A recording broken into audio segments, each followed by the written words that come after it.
How good is your favorite NFL team entering week 9?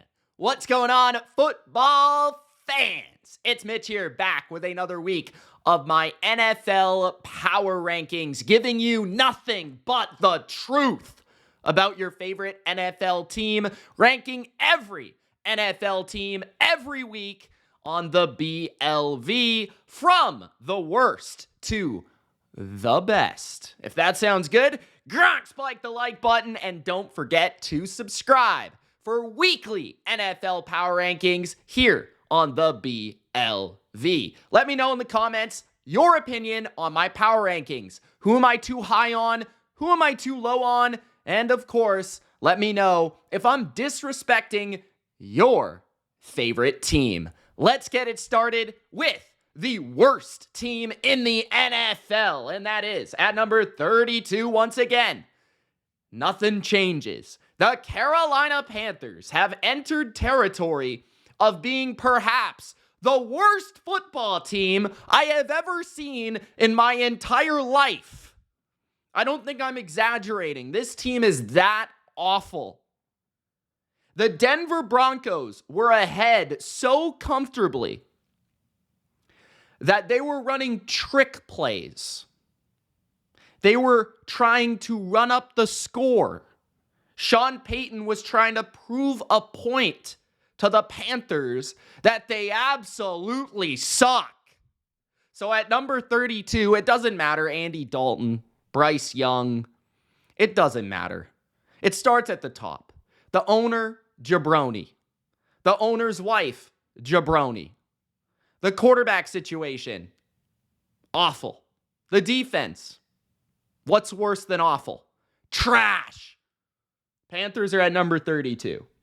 At number 31, we've got a new 31, the Tennessee Titans. The Tennessee Titans have low-key flown right under the radar as quite possibly the easily second worst team in football. Tennessee's terrible, like downright terrible. And instead of talking about whatever that Lions game was, where they proceeded to allow 50 plus points, they allowed their opponent to have the ball inside their own 25-yard line to start drives about 5 or 6 times. I've never seen anything like it. The Titans, the fascinating thing to me about this team is they blamed all their flaws, all their mistakes. They blamed all of their deficiencies on Mike Vrabel. They fired Mike Vrabel, one of the best coaches in football for the past few years. They decided to go hire a Callahan. And what have we seen from this team that's even close to a Mike Vrabel football team? Think about it. The Titans, entering the year, added Calvin Ridley, added Tyler Boyd, added Tony Pollard, added to the offensive line, first-round pick at left tackle, added to the defense, L'Jarius Sneed. They added Quandre Diggs. They added Ernest Jones. They added a bunch of pieces. The roster got drastically better. The team got drastically worse. And I apologize for my dog barking. If you can hear that, I apologize. But he's barking because he's saying, I agree, Mitch, the Tennessee Titans never should have fired Mike Vrabel. Why? Because he was the ultimate underdog. So at number 31, the Titans franchise is a joke. At number 30, the New England Patriots. The Patriots actually move up to number 30. They beat the New York Jets. So they actually have 2 wins now, which is something I cannot say about the Panthers. I can't say about the Titans. The Patriots, Drake May actually went down, and I've been saying that Drake May has probably been their best player lately and recently.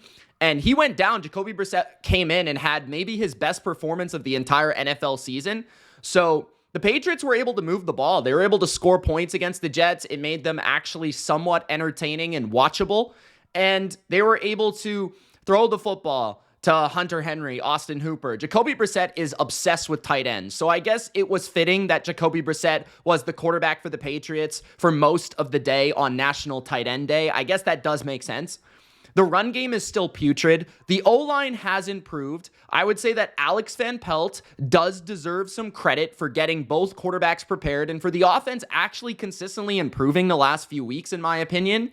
And then defensively, they at least were a little bit better against the run. They at least were a little bit, better tackling. They were at least fighting with more fire and more energy than I felt like they had against Jacksonville in London. It just felt like they played a little bit more aggressively. They played a little bit more tough, right? They responded to Gerard Mayo calling them out and calling them soft. So the Patriots are at number 30. Hopefully Drake May comes back because, man, he is the biggest reason to watch this team. But that doesn't take away what Jacoby Brissett was able to do on Sunday and get a game-winning drive to help this team win the game. At number 29, the Las Vegas Raiders. The Raiders are really bad, but the one thing I'll say about the Raiders is they've been finding ways to cover, and I think that has something to do with Antonio Pierce's bizarre in-game decisions to keep games close and kick field goals, but not actually try to win. It's kind of an awkward strategy, but the Raiders defense, I think, has been improving the last couple of weeks despite their personnel. A guy that's actually played a lot better than expectation is Tyree Wilson. The first-round pick from last year has actually come to play this year in moments. I felt like they were tackling well. Jack Jones was playing hard in the secondary, and Max Crosby always plays hard against the Chiefs, and it's not hard to get a team to get up for a game against the Chiefs, especially the way the Raiders were talking smack about the Chiefs the entire offseason. Gardner Minshew, though, didn't have his worst game against the Chiefs. I thought actually early in the game he was pretty positive, pretty solid, but he did make a crucial mistake, a crucial turnover, which turned the tide of the game and allowed the Chiefs to gain the lead, allowed the Chiefs to control the game and kind of finish them off. I will say Jacoby Myers had a nice game. It was actually bizarre to see Jacoby Myers fired up the way he was in that game.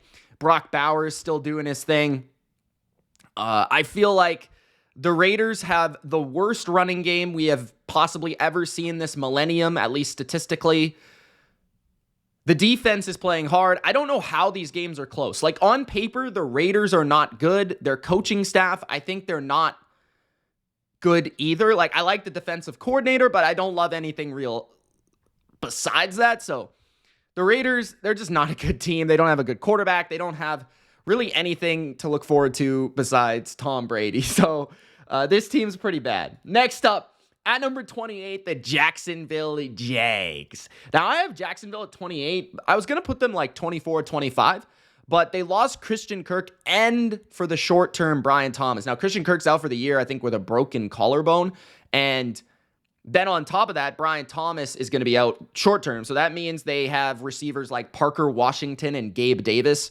And when their team has pretty much been cooking on offense as of late, and the reason that they've been competitive and winning games or, close to winning games and been playing better, it's because of their receiver play. It's because of their passing game. It's because Lawrence to Brian Thomas, Lawrence to Christian Kirk.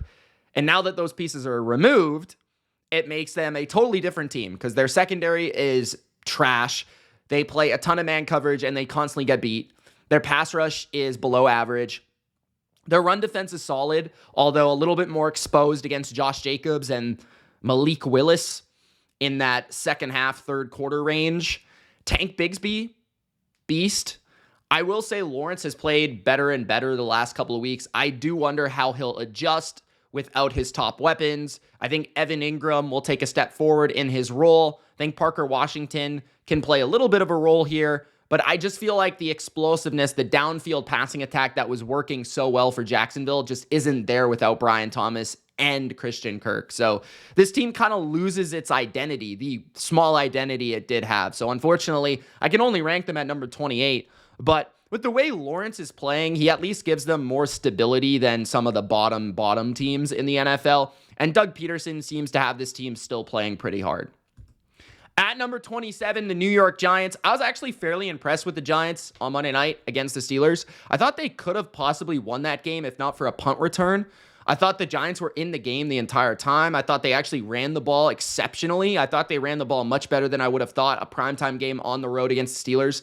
Never hard to move, or never easy, I should say, to move the ball. Very hard to move the ball in Pittsburgh on a primetime game, and especially running the ball. And they were able to do that. Tyrone Tracy is a bona fide stud. Malik Neighbors did have some good moments, some bad moments. Darius Slayton, man, super underrated player. Somebody's got to trade for him. I would definitely look to trade for him if I was a wide receiver needy team like Pittsburgh, for example.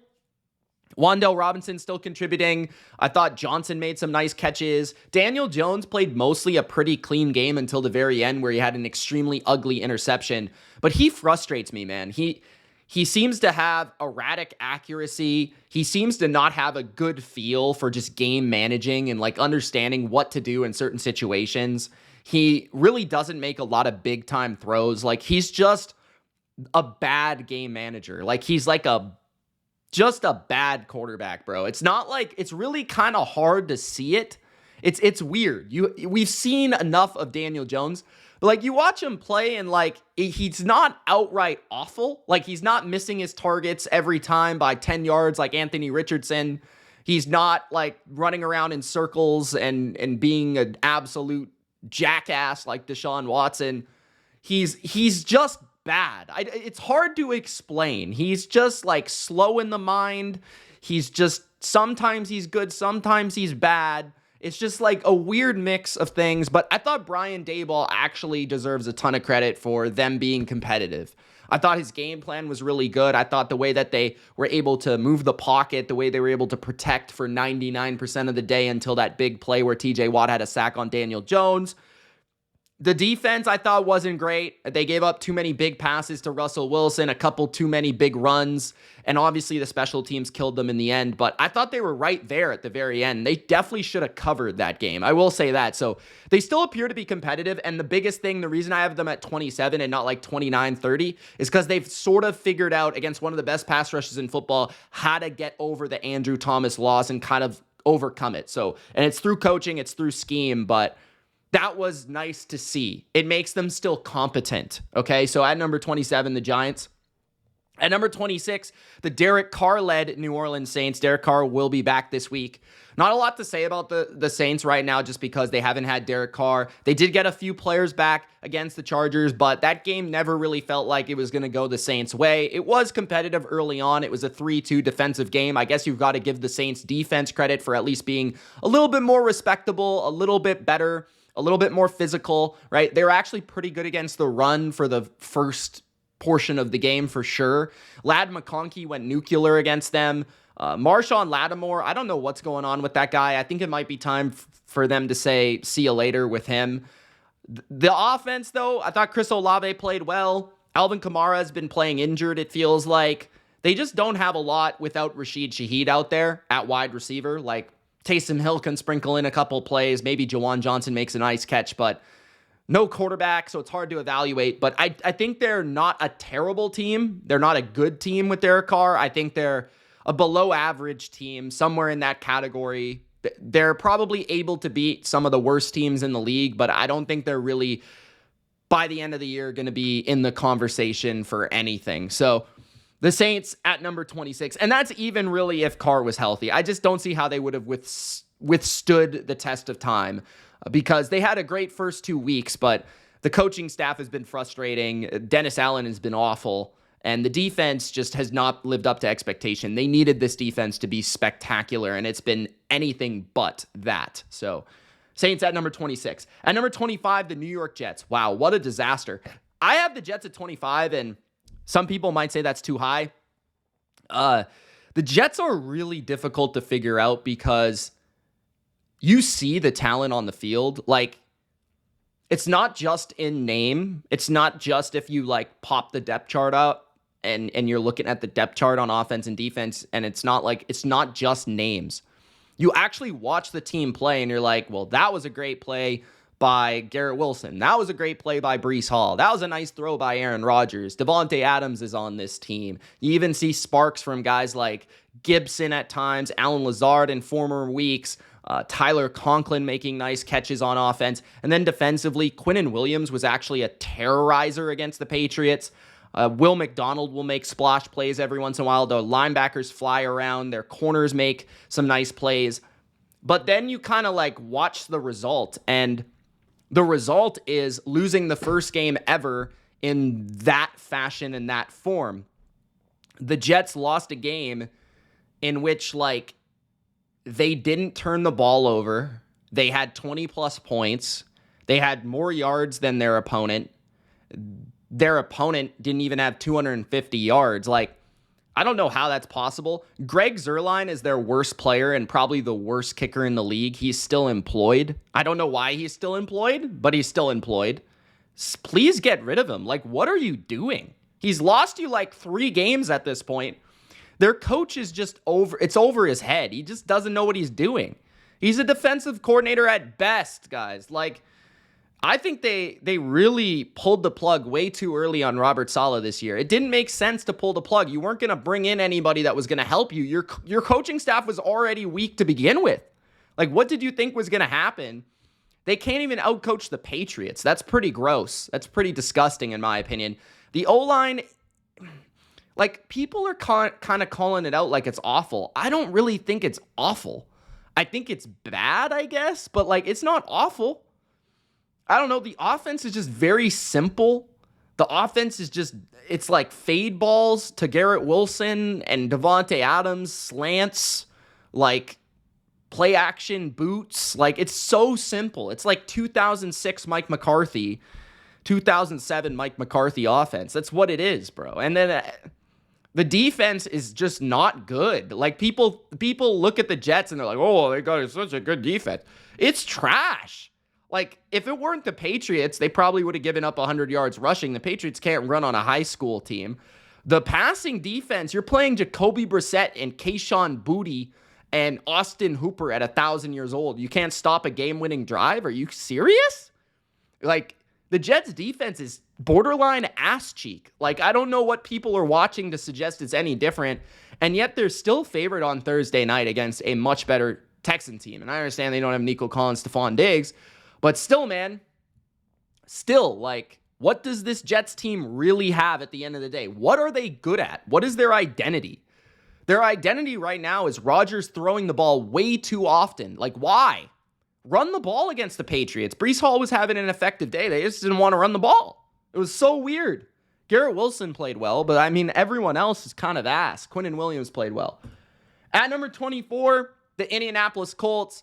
I don't really know where to rank them right now because obviously Joe Flacco was announced the starter now. Anthony Richardson was pulled. And we've got people on the X, considered experts of fantasy football, considered experts of the NFL. And they're just basically, their accounts are Anthony Richardson fan accounts. So I had to give them a little 2 cents there. But like, I don't understand it. Why are we obsessed with Anthony Richardson? He is terrible at football. He can't complete passes. Like, legitimately. This is like the number 1 requirement to be an NFL quarterback. Complete passes. I was watching that Texan game, and I went back and I watched it for good measure. This guy, every drop back is trying to throw the ball like 20 yards down the field. Why? There's guys underneath. Throw the ball. Is he scared to throw the ball underneath because he's so erratic and inaccurate that he can't get it to the right spot? I mean, the guy literally could not hit water if he fell out of a boat, bro. Like, it's that bad. He is so inaccurate. And then, like, oh, he's got rare traits. You got to see if he can play. He doesn't have experience. Bro, like, potential. I know that we have to, like, always talk about potential. Potential is pixie dust. Potential is fairy dust. Potential does not exist. It does not exist. If your quarterback can't process information, can't get the ball out fast to the right spot at the right time, he's not a good quarterback. If your quarterback can't throw the ball consistently accurate, he's not a good quarterback. I don't care how fast he is. I don't care how big he is. I don't care how great his arm is. If he is not confident in throwing the ball within 5 fucking yards, he sucks. I don't know what else to say. The receivers on the Colts are legitimately this year, like team to team, I think they have one of the best receiving cores in the league that I've watched all season. They've got Michael Pittman. They've got Alec Pierce. They've got Mitchell, who looked good in this game. They've got Josh Downs. They've got Jonathan Taylor at running back. I mean, the O-line is good. Shane Steichen's a great offensive coach. What else do you need to prove that you're ass? Like, seriously, it's not like this guy is playing. Like, look at Drake May, bro. Again, I'm going to use Drake May as my example because he's going to be fantastic, and he already is good. And that's the thing. He's only played like 2 games. He played this same Texans team. He has the worst O-line in the league. He has one of the 3 worst receiving cores in the league. He has a vanilla offense. He has no running game to speak of. His defense is ass, and he still put up numbers. Anthony Richardson can't even complete 10 fucking passes in a game. Are you serious? And then, meanwhile, you've got a guy on your bench named Joe Flacco. Like, it's not only that Anthony Richardson is terrible, but it's the fact that Joe Flacco is actually good. Like, I know that he's a meme, and we talk about him coming off the couch, and he said that he was elite one time in 2012 when he was elite. By the way, if you can walk into New England and beat Tom Brady in the playoffs of the AFC Championship, you're elite. If you can beat Peyton Manning in Denver in the playoffs, you're elite. If you can beat the Niners in the Super Bowl and you're the reason why, you're elite. I don't care what people say about Joe Flacco. Joe Flacco's always been dangerous. Joe Flacco's always been good, bro. I don't care what people say. Joe Flacco's always been good. And right now, he's playing some of the best football of his career, and he's sitting on a bench because Cleveland are a bunch of jackasses, and they didn't realize that he was a good player for them last year, and they had to, because they're paying Deshaun Watson $1 billion, they have to put Deshaun Watson out there. So they let him walk. Then Joe Flacco goes to the Colts. He's the only one that's doing anything for their team at quarterback, and they don't want to play him. And finally, they decide to play him, and we get all this backlash from a bunch of nerds that look at fucking stat sheets and look at fucking spreadsheets, and they don't actually watch the game. People are so delusional when it comes to quarterback. Quarterback is about decision-making. It's about accuracy. It's about consistency. It's about intelligence. It's about pocket presence. It's about game management. It's not about how strong your arm is. It's not about how big you are. It's not about what your bench press is. Joe Flacco is fire. Done with that team. Number 23, the Miami Dolphins, an equally hilarious football team. Now, for the first time in my life, I think I was cheering for the Dolphins. And what do? They come out and they lose to Call of Duty Kyler the week that Call of Duty released. You know you're toast. You know you're finished. And this is all I have to say. If you're a Dolphins fan, you should officially give up on the season. I've told you year after year after year after year after year, like 4 years in a row, I've made like the exact same video and I get hate for the exact same video every single year. The video is essentially, you will choke. You will not be good. You will not live up to expectation. I make this video every single season about the Dolphins. And every single season, it blows up on Twitter. People are commenting on YouTube like, you're an idiot. You know nothing about football. And then what happens? They finish 9-8. Bro, this team is not good. The Dolphins this year are legitimately not a good team. They're legitimately not a good team. I have them at number 23 because they employ Jalen Waddle, Tyreek Hill, Devon Achane, and Tua is not the worst quarterback in the league. And their defense is mid. So it's not awful. They really don't have an awful element of their team. Mike McDaniel is borderline hot seat material right now. I don't know what's going on with him. I really don't. But again, Dolphins fans, if you cannot beat Call of Duty Kyler on the week that Call of Duty releases, you might as well hang it up, bro. You might as well just wait till 2025. Like, I don't know what to tell you at this point. Your team is not making it happen, Durkant, okay? At number 22, the Dallas Cowboys. This team is like, this is the most overrated Cowboys team in like a long time. Like a long time. Because I think there was like a sequence or like years here where Dallas has kind of been underrated. It's kind of weird. But I feel like Dallas has kind of been underrated. But ever since like late last season, they've been incredibly overrated. The fact that they were even like within a touchdown on the point spread underdogs against the Niners, and I realized what the score was at the end of the game. But at one point in that game, it was like the Cowboys were like the Panthers. Like the Niners did whatever they wanted for like a quarter and a half in that game, smacked the Dallas Cowboys all around the football field. They got ran off the field by the Lions. Like, this team is not good.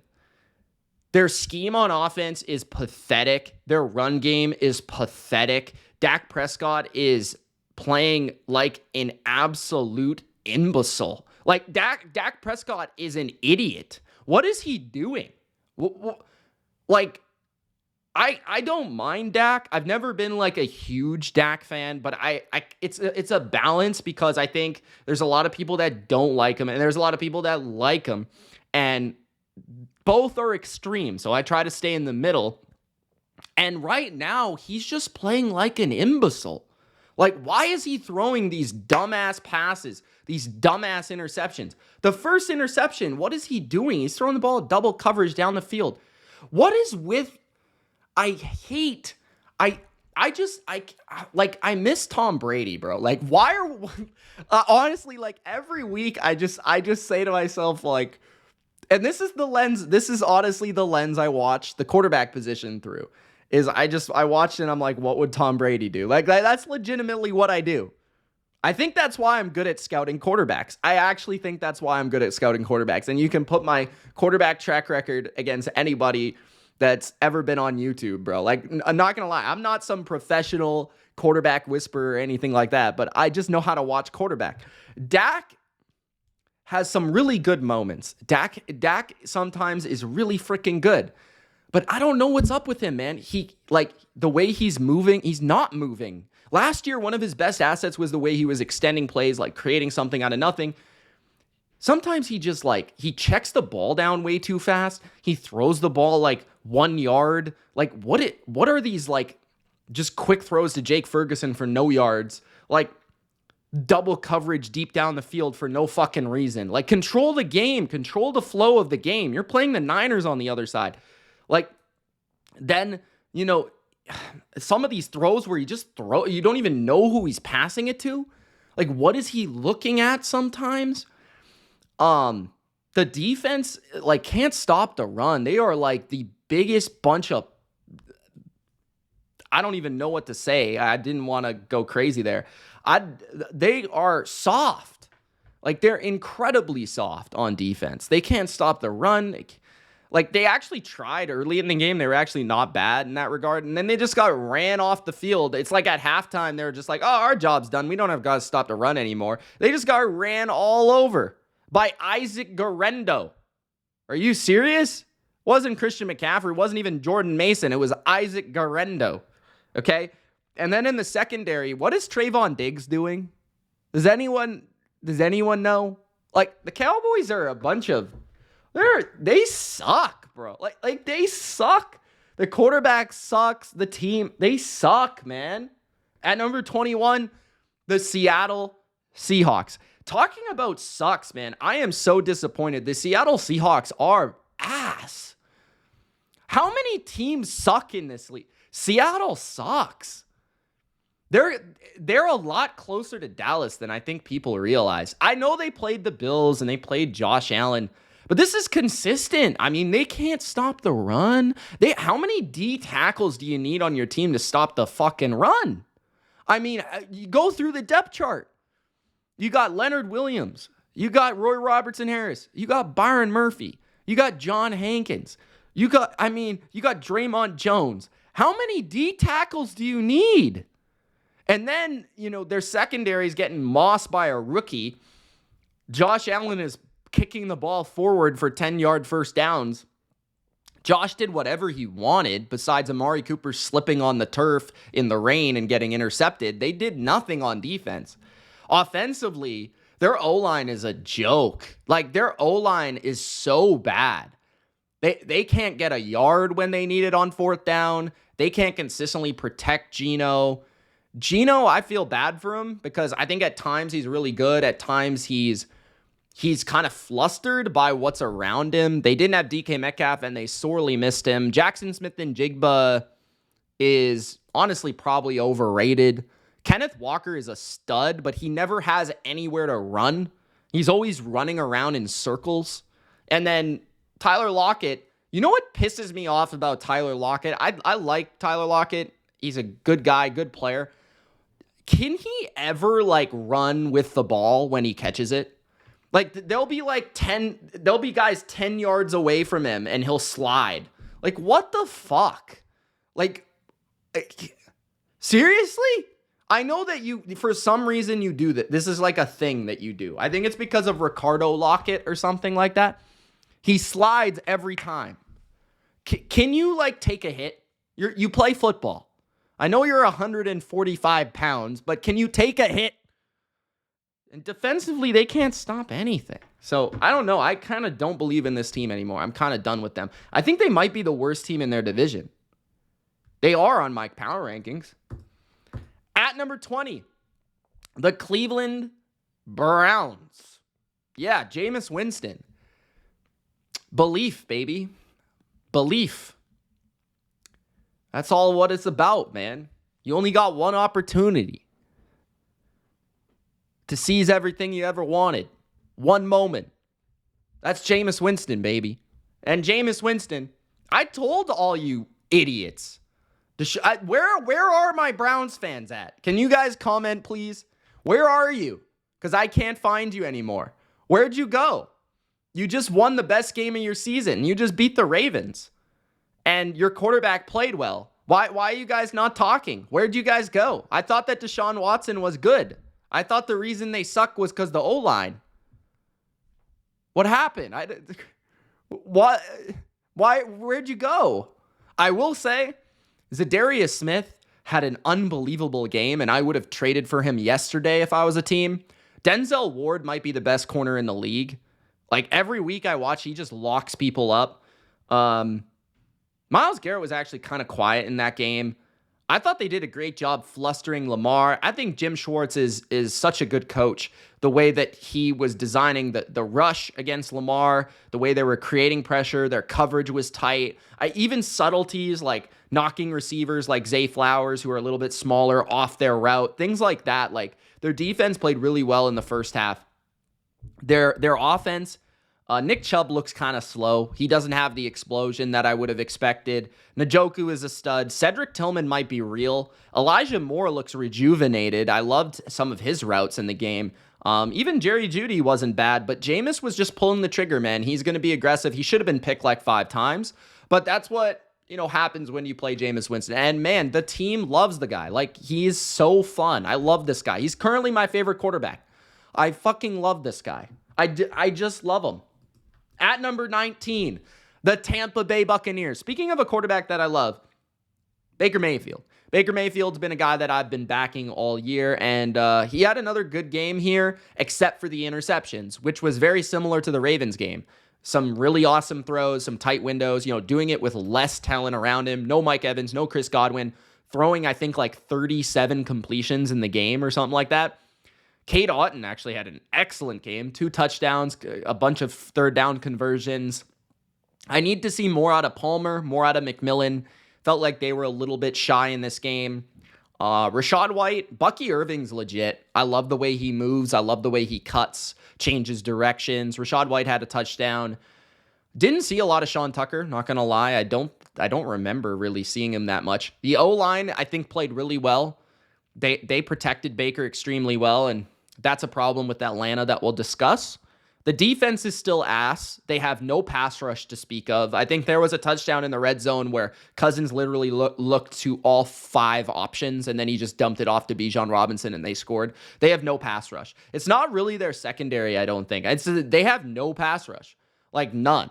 So the Bucs at number 19. I'm lower on this team just because I think without Evans and Godwin, this is a team that has to win shootouts.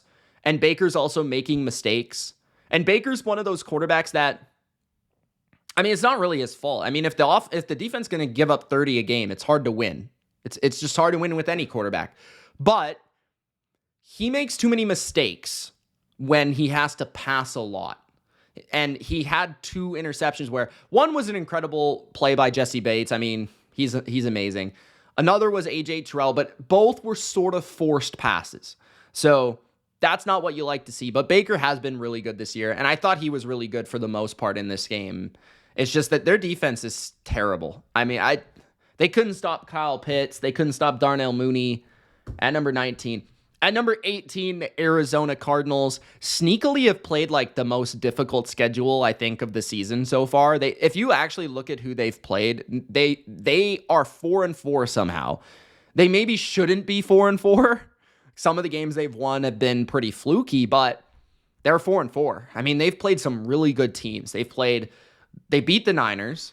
They played the Bills, pretty much. They were up during that game in week 1. They played the Lions. The game was competitive. They played Miami, and Miami with Tua coming back, they won this week.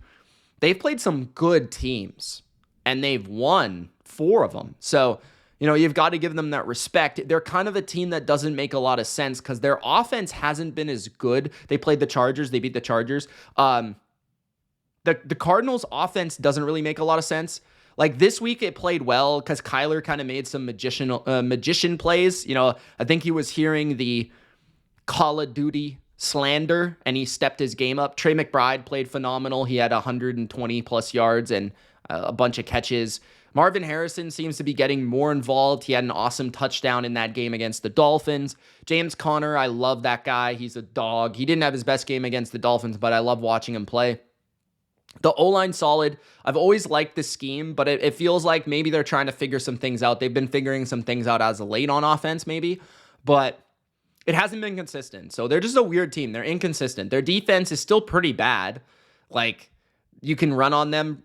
I thought Miami didn't run enough, to be honest. You can definitely create some explosive passes, but I think what they do best is their defensive coaching, their scheme, their ability to create havoc, create pressure from different angles with simulated looks and things like that. They're very chaotic on both sides, honestly, because of the way Kyler plays. But they're a tricky team. I'm still trying to gauge them and figure them out. But right now, I mean, their record is pretty impressive for who they've played. At number 17, the LA Chargers. I have the Chargers above the Cardinals, despite the Cardinals beating the Chargers. I thought that game could have went either way, so it's not really a big factor. But the Chargers have a better record, have been the overall better team this year. What I'm loving from them is Ladd McConkey continues to play really, really well. That is huge for them with a team that doesn't have a lot of great receivers. They really only have one that consistently makes plays. That's McConkey. Otherwise, they're tight ends. They have like 8 of them that they pick another one up every week, it feels like, and Herbert hits them in the hands and they drop it. The O-line is pretty solid. The run game, a little hit and miss as of late, J.K. Dobbins. Justin Herbert, though, I think is the biggest development as of late. He's been playing his best football the last 3 weeks or so.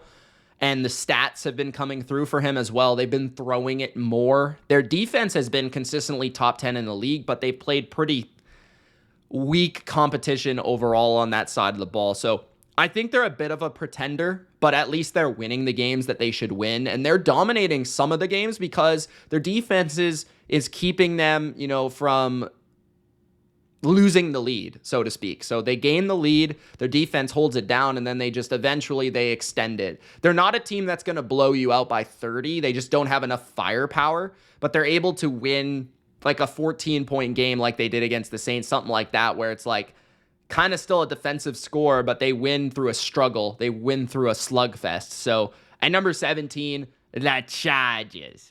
At number 16, the Denver Broncos. The Broncos and the Chargers are just 2 teams that, in a league full of teams that are not well coached, that aren't organized, that don't know what their identity is, these are teams that understand who they are. These are teams that have a coach that has plenty of experience, that knows how to win. These are 2 teams that are buttoned up. These 2 teams are physical. These 2 teams don't make mistakes. These 2 teams don't beat themselves. That's exactly what the Broncos and the Chargers are. I think the Broncos have been a tad more impressive considering some of the competition, but then again, recently they haven't played much comp. I mean, you look at, they beat the fucking Panthers and they beat the Saints with like half their team out. So those are 2 pretty easy wins. But Bo Nix's stats have been coming through, which is gaining him confidence, and he's been playing a bit better. The O-line, I think, is very solid, probably one of the more underrated aspects of the team. The pass rush has been getting recognition as it should. The corners are good. I think Peyton has been developing this playbook, this offense more and more and more throughout the season, and Bo Nix has been picking it up fairly well. And yeah, they just continue to win, and I think that they don't beat themselves. And I'm really intrigued to see them play the Ravens because I think they actually have a shot. Their defense is going to keep them in the game. I think their defense is legit. They're like 9-point underdogs despite their record, so we'll see how they do in that setting. But them and the Chargers are just two teams that, like, on paper, not very good teams. With the Chargers, you could at least say they have a good quarterback. With the Broncos, it's like they have a rookie who's kind of not great, but he at least doesn't beat them, right? Like, he at least doesn't make a ton of mistakes. Like, he's not a Will Levis. So, at number 16, the Broncos. At number 15, I have the Bengals. I know that they're high because their record isn't very good, but when you consider the teams that they've lost to, I mean, they've played a really tough schedule. They've lost to the Ravens barely, the Chiefs barely. They just lost to the Eagles. They lost the Commanders on Monday night. So that's 4 losses against, like, legit teams, like playoff teams, division-winning teams. And they lost the Patriots in week 1. So that was their one bad loss. Otherwise, though, it feels like they are above average. It's just that they're not as good as we would have hoped. I think that's kind of the line where their defense just isn't good enough. Their offense, obviously, it's very, very good. I thought for 3 quarters of that game, they were excellent on offense. They were moving the ball.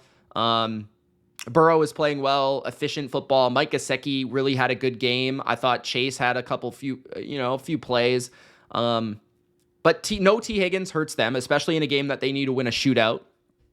Defensively, they were just getting a little bit ball controlled. Run game, outside the numbers throws from Jalen Hurts were connecting. Devontae Smith and A.J. Brown proved to be too much for them. So the Eagles just proved they've got a little bit more to them than the Bengals. The Bengals just one-dimensional team. But I still think that's good enough considering their quarterback, their receivers, their offense at times, where they're still above average in a very weak league. They're just not great.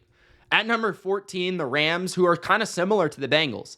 Like, very good offense, probably even better than the Bengals considering their rushing attack.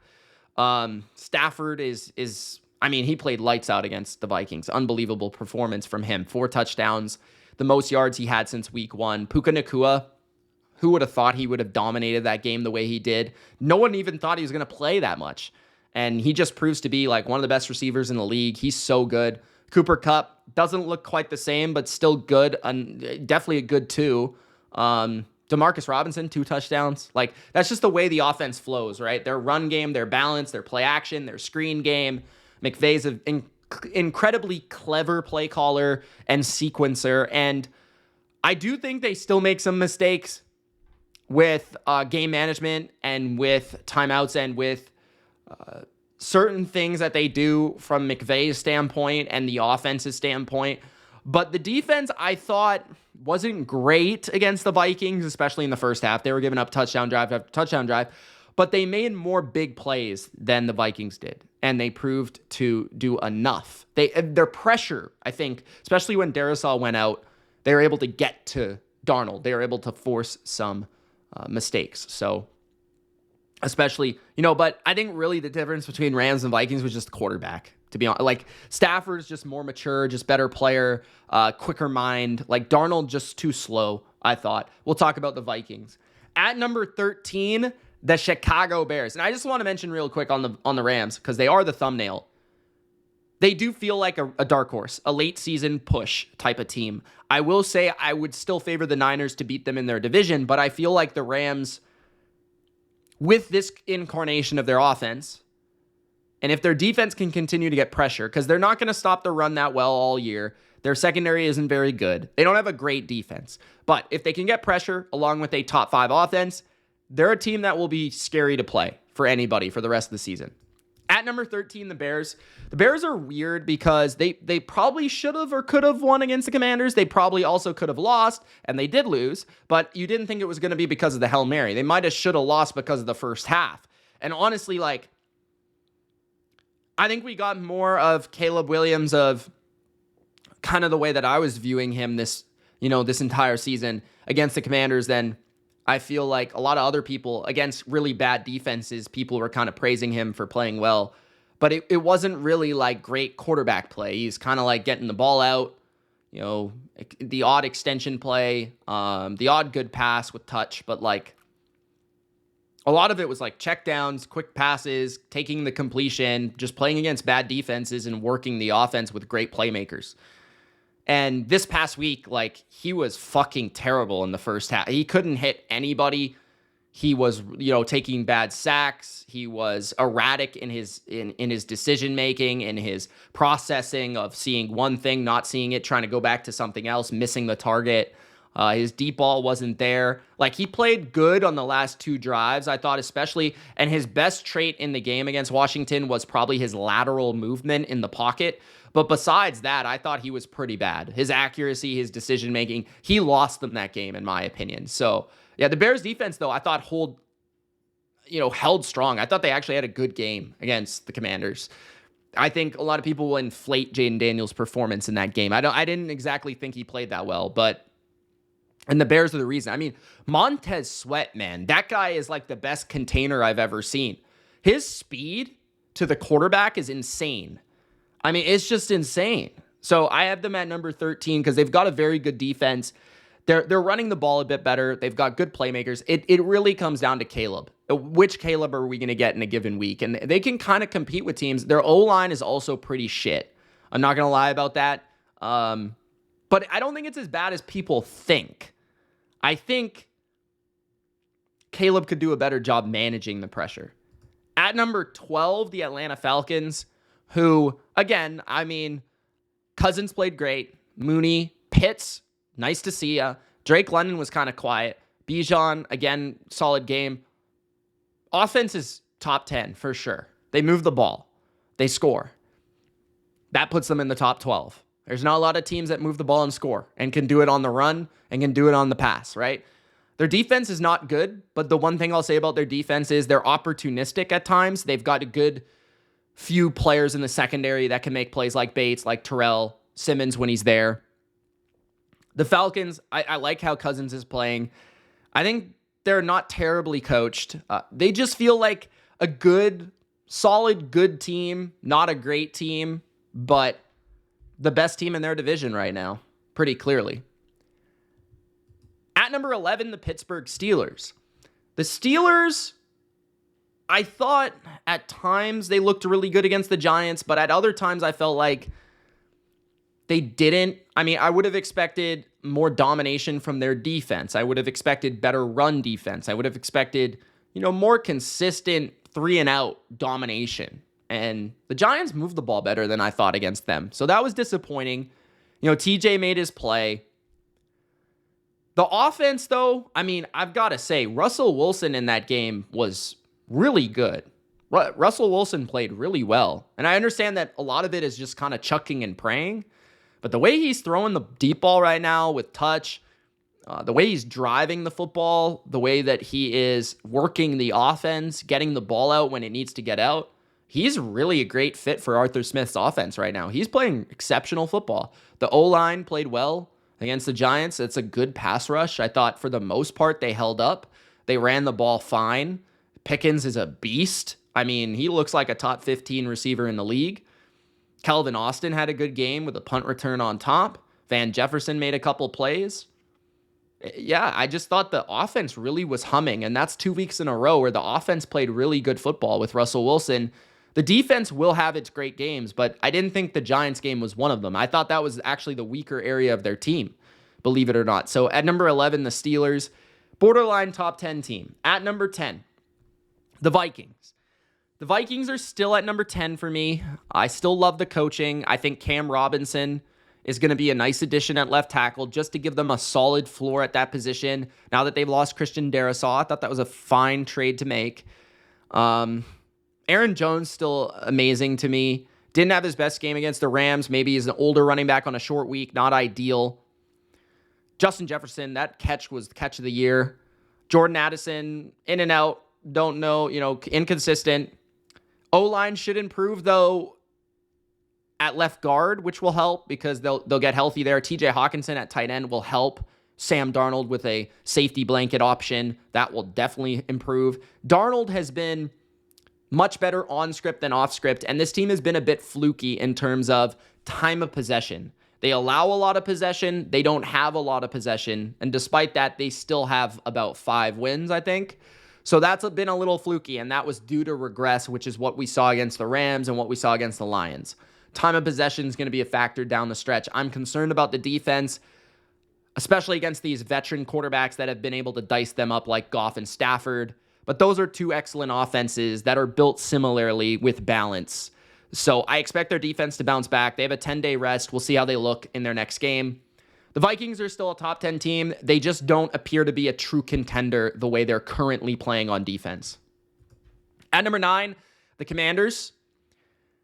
The Commanders probably would have moved back if they wouldn't have connected on a Hail Mary. But still, I'm extremely impressed. I think this is one of the most well-coached teams in football, especially when it comes to their defense. I think the way that Dan Quinn is putting together, and whoever's on the defensive staff, putting together their pressure packages, extremely impressive, especially post Jonathan Allen. Frankie Louvu has been a big part of it. Mathis has played really, really well. Deron Payne in the mix as well. The way that they were pursuing and pushing the middle of the pocket and finding lanes to blitz Caleb was really efficient and effective for a large portion of this game. Their secondary is playing better, and I'll give them credit. So the Commanders' defense actually impressed me against the Bears. Offensively, they didn't look great. I thought they sputtered in this game more than usual. That is against a good defense in Chicago, outdoors. But, Daniels, I thought the most impressive area for his game, I thought he showed toughness and leadership by playing in the game with his ribs. I thought his elusiveness was still the key component of the offense. His accuracy is still there. I just thought that he wasn't in rhythm like he usually is. There weren't as many available throws for him, a lot more tight windows. He missed on a couple throws.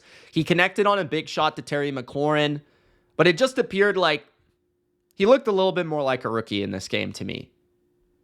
But his elusiveness, his feet, certainly a huge difference maker. And then the Hail Mary, because of what he's able to do to extend the play, is the reason they win the game. The run game also, I would have liked to have seen a little bit more out of. I thought the run game was actually pretty efficient when they went to it. Zach Ertz had a good game. What else? They could have been dominating in the first half if Zach Ertz would have held on the ball in the end zone and they didn't get a penalty on the Zacchaeus touchdown. But those things shift. I mean, plays were made by the Bears and penalties were made, so you can't really use those excuses. But just reasons why they weren't up big at half. And then in the second half, I thought they kind of got dominated on defense. And the Bears could have won the game easily if they don't mess up at the 1-yard line with the fullback. Not even the Hail Mary, but the fullback thing. Or the offensive lineman at fullback thing. So Commanders, I think, again, like Atlanta, they kind of feel like a team that Pittsburgh and the Vikings feel like teams that are good defensively, well-coached, opportunistic. The Commanders and the Falcons feel like teams that are playing maybe well on one side of the ball. I think the Commanders are better defensively right now, and that's because of coaching, I think. But they're both highly explosive teams that feel a little bit facade-y when it comes to playing good teams. You know what I mean? We haven't seen the Commanders play truly great teams that often this year. I don't know if they've played a single team that I would consider to be elite. So at number 9, I have the Commanders. More to learn about this team. At number 8, the Houston Texans. This is partly because Stephon Diggs got hurt. That hurts this team. Nico Collins will come back in week 10. Tank Dell and Nico Collins. And then Mechie, Hutchinson should be enough. Dalton Schultz should be enough. The main concern for this team is offensive line. It continues to be offensive line. Joe Mixon is playing like one of the 5 best running backs in the league, though, so that's huge. Stroud had a bounce-back game. I thought he played really well outside of the pocket, extending plays, his accuracy, his touch, his rhythm. On point this game, as he usually is against the Colts. The defense, the pass rush is ludicrous. I love it. The secondary did give up a couple big plays, but for the most part, they forced a lot of incompletions, a lot of sacks, a lot of 3-and-outs. They did give up some big runs to Jonathan Taylor, which was not good. So they're really good, but they got to get healthy, and Stephon Diggs will be a big loss. We'll see what they do to help their O-line. I hope they make a trade at the deadline. At number 7, the Eagles. They've moved up for me. They looked impressive against the Bengals, especially Jalen Hurts. I thought it was the best game of the year, the way he was throwing the ball, the way he was seeing the field. A.J. Brown is a monster. Devontae Smith does things that you wouldn't expect a player like him to be able to do. Saquon playing really well. O-line played exceptionally well, gave Hurts a lot of time, and they ran the ball all over the Bengals, and they controlled the game, the offensive line. And that's how the Eagles have to play to win. That is their identity. It has been for years.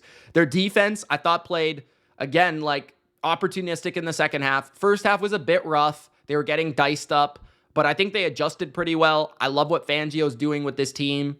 And they just feel like they're more competitive this year. You don't see as many yak plays. You don't see as many big explosives. They're not giving up those plays as much. You kind of have to nickel and dime them right now, which is ideal. Quinyon Mitchell playing fantastic. Cooper DeJean playing fantastic. Jalen Carter. Nolan Smith even. So at number 7, the Eagles. At number 6, the San Francisco 49ers. I moved them up just a little bit. It kind of speaks to the league right now that I can put the Niners at number 6 and it doesn't feel out of place because the Niners are 4-4 and you shouldn't be able to put a 4-4 team at number 6. But I mean, does anyone really deny that they're not in the top 8? Like, they're not healthy and they still look dominant on Sunday night. And there's just not teams that for that stretch of time that the Niners were absolutely, utterly dominant, they look like one of the 3 best teams in the league. There's just not a lot of teams that do that, you know, and the Niners, I really like how I liked how the offensive line played. I thought in the run game and the pass game. They did give up a sack at the end, which was on the running back, to be fair. But for the most part, I mean, they dominated the Cowboys up front. Purdy just kind of played like ass in the first half, and if he didn't, I think they would have been winning by multiple touchdowns in the first half, and they probably would have scored 40 points. Like, Purdy missed a couple plays, missed a couple throws. He just was bad Purdy. You know, they missed the 4th down to Debo. What else? Early in the game, I'm trying to recall. There was a penalty that maybe didn't need to be called nor made by Dominic Pooney, I think it was, that resulted in Debo not getting a touchdown. That could have been a touchdown. They continue to lose players and have to function without them. Jordan Mason gets hurt again. Garendo has to go in. Ricky Pearsall showed some moments in that game, especially over the middle of the field. I liked what I saw from Debo coming back from pneumonia. That was nice. And Garendo looked real good, and Kittle was awesome. Kittle's the best tight end in the league, without a doubt. Without a doubt. Purdy was really good in the third quarter, and I think that catapulted them to a win. The defense was stellar in, I thought, the second and the third. They looked dominant against Dallas. That's not easy to do. Also, I thought they looked a little bit too soft in the fourth quarter. But they stepped up when they needed to. Lenore is one of the best corners in the league right now. That kid Green is really good. Mustafa's playing really well. Jair Brown had a good game. Warner's still awesome.